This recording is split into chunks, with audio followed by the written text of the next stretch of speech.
What is going on, everybody? I have a very, very special guest here, Flex Hoops Senior in the house, my dad. He's the reason why I love basketball, the reason why I got into basketball in the first place, and he's still got that wet jump shot after all these years. He's still got it. Dad, thank you so much for joining me and being on the channel. Hey, good to be here, Dex, Flex Hoops. I've enjoyed all of your podcasts so far, so looking forward to chatting it up with you today. Let's get right into it. So one thing I really wanted to talk to you about is the MVP race, especially this year. I can't remember in my lifetime, at least, a time where the MVP race has been so close. Like, usually by the end of the season, there's someone who's pulling away at the very end as the clear front runner, where, there's still guys in the conversation, whatever that means. But this year, it really seems like a toss-up between three guys where they're all equally deserving between Embiid, Jokic, and Giannis. Is there a time in your life where you can remember the MVP coming down, like being so close, or it's kind of controversial finish? Is there something you can remember in your history? Yeah, it seems like it's a little bit of a different time, Dex, because I think back in the day, you think about the guys who won multiple MVPs, Kareem Abdul-Jabbar, Michael Jordan, Larry Bird, Magic Johnson. I don't think they were really trying to win the MVP. They were just balling out, and I think because of media, social media, and incentives as well, I think guys are really trying. I mean, Embiid has not been quiet at all about wanting to win MVP. That's right. And while Giannis and Jokic don't say as much about it, I know they want it as well. Why else would they be playing so hard up until the end of the season? So it's a little bit different, and maybe these guys just, they're trying to establish legacy, and that's a little bit of I think a generational thing. That's a good point about legacy. I mean, one of the reasons, obviously we're Sixers fans, we want Embiid to win, but one of the reasons why I want Embiid to win this year, and one, obviously he's deserving, but when I think about legacy, and I'm thinking 20, 30 years down the line, and I'm looking back, and I see that Jokic, for example, might have 2 MVPs and 2 first-team All-NBAs. Meanwhile, Joel Embiid has 2 second-team All-NBAs and 2 second-place MVPs, which no one cares about, obviously. But really, the guys are so close in talent that legacy-wise, there's no case. Everyone's going to be like, well, Jokic has 2 MVPs. And, a lot of guys who have won multiple MVPs that, kind of, could go hit or miss. I think about guys like Steve Nash when he won it over Kobe and Shaq and guys like that. But I think, especially, what confuses me a lot is the semantics. The word valuable seems to change year to year. You can default to, value. The MVP should be the best player on the best team, but at the same time, narrative, and I think the influence of social media has played a big part in that as well. So, to you, what does valuable actually mean? What should an MVP actually be? Yeah, so I think this is a great question. I think it does. I think you start with probably the best player on the best team, and you ask yourself that question: is the best player on the best team also dominant, playing both sides of the court, contributing in multiple ways? So if you think about that in today's context, probably the best team is Phoenix. But who's the best player on that team? Is it Booker? You can make that argument, Booker, but does he do it on both ends of the court? Does he contribute on rebounding? Not as much. He's an average, improving defensive player. So I think you start with the best player on the best team because it's a team sport and it's about winning. It's about winning. But sometimes that just doesn't work. And then I think you start looking at really, really good teams who are competitive in the hunt. They're not bottom dwellers. They're not tanking, but they're also putting up monster numbers. And the guys we're talking about, guys you named, Giannis, Joel, and Jokic, really legendary seasons if you think about it. So they really have. So I think it's that best player, best team, or close to it, and then I think it's around how you contribute to your team. With those 3 guys, they're doing it on both ends of the court. Jokic is a decent defender, but he's such an extraordinary passer and difference maker. If you look at his plus minus when he's on the court versus off the court, you just can't dismiss his value or diminish his value. So those guys just they get it done, and that's why they're deserving. So I don't think it's ever going to be a black and white, here are the criteria. And you don't think it should be? No, I don't think so. This is art, not science, and we got these writers and reporters out here who are voting on it. So I think we have, as long as they're going to be making the decision, I would like to see the process change to have more player input. I think they had that before, and I think it was a mess because players would just vote for all their friends. But I'd be down to incorporate the player vote. I mean, they're the guys who have to guard each other each and every night. So with that said, Kevin Durant did say Embiid should be the MVP. But yeah. So what did you think about Embiid's comment when he said that if he doesn't win it, it's indicative of hate of him and Philly and all that? Yeah, I didn't like that. I don't think that was the right thing to say there. I mean, Yeah, I kind of wish Joel would take on the approach that Jokic and Giannis have, where they just committed to winning, But I think the MVP really does matter to him, and he's honest about that. And I think he kind of uses that as motivation for, if he's MVP, that's how he's bringing the best out of himself and contributing to winning to the highest level. But unfortunately, I don't think it helped his case at all. Yeah, because there's a human element in this, and that is the people that are voting for the MVP. These reporters, and they have relationships with the players, so they're not necessarily going to show favorites, but they can turn a side eye if they think a player is campaigning too much. Yep. Mm-hmm. So I don't think Joel helped his case at all by making that statement. Yeah. And I think that helps create hate. Honestly, Yep. if he starts Yep. making those kind of comments, he could create enemies. And in a race that's so close where any one of those three guys could win it, one guy thinking that Joel is a little too ambitious or whatever, might wind up hurting him, hurting his chances. So another thing I hear a lot is, the MVP is a regular season award. What are your thoughts on factoring in, postseason play at all? Yeah, I don't like that idea particularly. I mean, obviously we have an MVP of the finals, and they hardly ever get that one wrong. Right. It always goes to the winning team, the most dominant player. I think only one case was someone from the losing team. Jared West won MVP on the losing team. I think it was the first year they gave away the MVP. Wasn't that because he kept losing every single year? So they got to give him something. He also averaged like 47 a game or something. It was crazy. It was I crazy. didn't know that. But there's no way in the world I'd give a losing player the MVP. I like the separation between the regular season and playoffs. Okay. And I think the other thing is that the regular season allows every player to be part of the conversation potentially. Right, So right.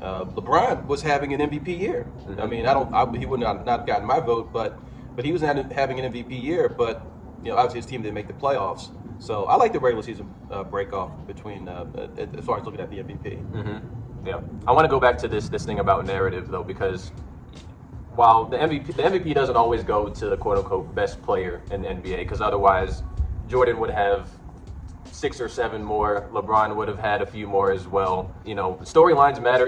With Joel's case, you have the fact that he doesn't have Ben Simmons. He didn't show up. He was just dealing with all this other drama, so he just kind of stepped his game up.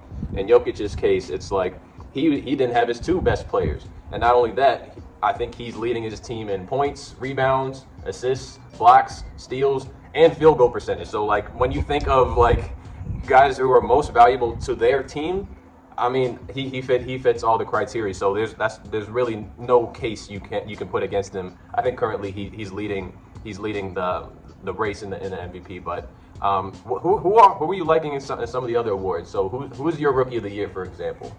Yeah, I'm with you. I saw your other video. I'm with Cade Cunningham. I like Cade. Yes, sir. When he came out of college, I thought he was going to be a very versatile pro. He would be he's a Hall of Fame potential type player. And he really has impressed me. Defensively, he's got so much better. So a lot of folks, they focus on putting up the numbers and what the shooting percentage is, but this game is played on multiple sides of the court: defense, rebounding, playmaking, and Cade has become a pretty decent defender. His basketball IQ is right there. So I thought it was a very close race. So I'm definitely in favor of Cade, but I thought Mobley and Scotty Barnes had really strong rookie campaigns as well. So I wouldn't be upset if one of those other 2 got it, but I'm definitely with Cade. Mm-hmm. And I think Rookie of the Year is a little bit different, and you made this point, I think, in your video. It's not as much about winning and losing in that context. So Right. All these rookies had lots of opportunities to play, to shoot, to score, get to have the ball, and I thought Cade just showed that versatility that the other guys didn't do. Right. I'm with you on that. Right now, it looks like Scotty or Evan Mobley is probably going to pull away with the Rookie of the Year. But the story, the criteria seems to change, and like you said, it's an art. It's not a science. So it seems like this year, the fact that Mobley and Barnes were able to contribute to their teams, like Mobley, for example, has a case to make an all-defensive team this year as a rookie. You brought up Cade's improved defense throughout the year. Same thing with Scotty Barnes. I think analytically, his defensive metrics are just off the charts. So all 3 of the guys equally deserving, just similar to the MVP. Lightning round. Who you got for Coach of the Year? Coach of the Year, I'm gonna go with Monty Williams. Monty Williams. I'm with you on that. So who are the other candidates? You got Monty, Doc Rivers. I'm kidding. No, not Doc. Most improved player.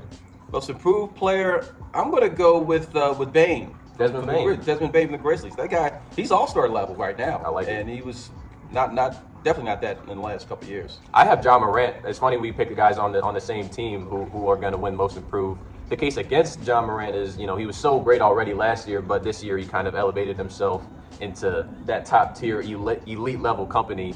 Other guys people talk about, Jordan Poole backing up Steph and kind of carrying the weight for Clay in his absence is incredible as well. Hero will get 6 man. He's a lock for the 6 man. But he is significantly improved. You start thinking about what he's doing, but he won't get that because he's got the 6 man on lock. So let's talk a little bit about the playoffs. So currently, as we're recording this video, the play-in games are happening. It seems like people are running the finals back last year as a rematch between the Suns and the Bucks. Who's your favorite, first of all? Yeah, so I think Phoenix would be my favorite to win it. I think they have the easier path. If you think about the West, the East is such a dogfight. It's a battle for anyone who comes out of there. Whoever comes out of there is one, they're going to be beat up. Yep. They're going to have played That's a good point. a long series and maybe experience some injuries of some kind. So that's going to impact whoever comes out of the East. So I like Phoenix. If you're thinking about dark horse teams, can you call the Warriors a dark horse team? It seems almost disrespectful to call them a dark horse, but yeah. They're a 3 seed, but no one's really talking about them. That's But right. You start thinking about that combination of getting those guys back together, and the fact that someone like Poole and some of the other guys have played a lot with Curry and Thompson being out, they're going to be really valuable off the bench, even with a shortened bench. Their bench is going to be really strong now, a lot stronger than it was before. So Absolutely. if they're qualified as a dark horse, Golden State probably would be one of my picks. Right. Yeah, what do you think?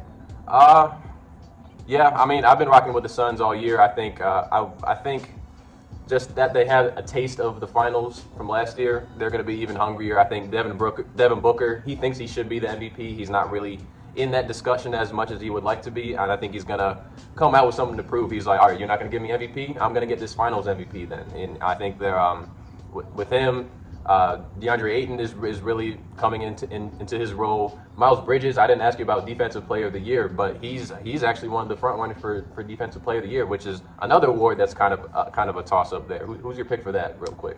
Well, I can't argue with Bridges. He's been great, but my vote would go to Marcus Smart. Marcus Smart. Yeah, I like because it. It's because of so much of what he brings from a team standpoint as well. I mean, he brings up the defensive level of that entire team. There aren't a lot of great defenders on that team. Horford's a really good defender, but then you got Brown and Tatum. And Williams is an excellent defender. Williams is outstanding. So that might take a little bit away from Smart's case. But Smart does it all. I mean, I watched the other night. He's guarding Giannis and giving him work. Yep. So he's going to give Kyrie some problems in round one for sure. Yeah, absolutely. Yeah.